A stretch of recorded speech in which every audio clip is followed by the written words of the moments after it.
but the rain really has thrown a proper spanner into the works for the championship for him.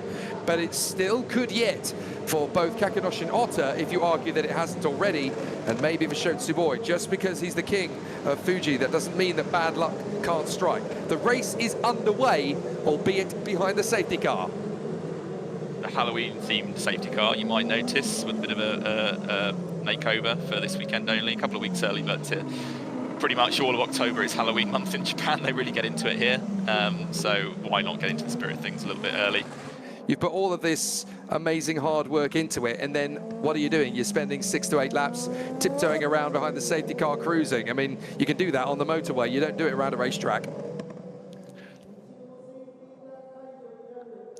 So I do go red flag. There we go, red flag. The race has been suspended.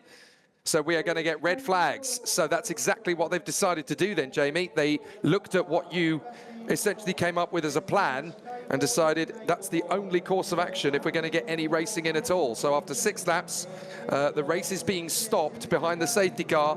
We're going to end up on the grid again, and then we'll try and figure out if this race has actually got any distance in it, or are we going to have to award half points.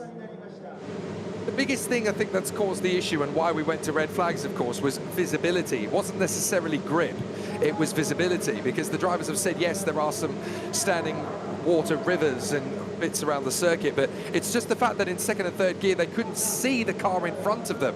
Now we've got slightly better visibility. The mist has eased. It's not gone, but it's definitely eased, although having said that, looking at that picture, it looks like it's gone back to the way it was at the start again. So yeah, that's dramatic, isn't it? It looks as though we've kind of done all of that reset work in the weather. We've decided, okay, let's go racing again. And look, it's back to where we were at the start originally. We're on to lap 7, but for my money, that's back to where we were at the start. But this is no driver's daydream, is it? Nobody, red flag after 14 laps. Red flag again. Well, fear that's the end. I mean, I can't say with certainty, but we've got 50 minutes left on the clock in theory, but look at the starting gantry. That's 1 hour and 8 minutes, 1 hour and 9 minutes nearly. We'd be into the podium ceremony by now in the dry. We would, yeah. 6 laps under red flags. 6 laps under safety car becomes 14 laps under safety car, and now we've been red flagged a second time. So we'll form up on the grid. We've got 49.5 minutes left of potential running. We form up behind the safety car again, but let's see if we will try for a third time to go out. Ultimately, if we can get 13 laps in, including this one, then that's good enough for full points. But looking at the conditions, looking at the visibility, looking at the mist that's redescended back down onto the circuit again, it's looking impossible. Session will not resume. Good decision. It's a disappointing decision, but it's the right one. Sasha Fenestraz wins his first Super Formula race since returning.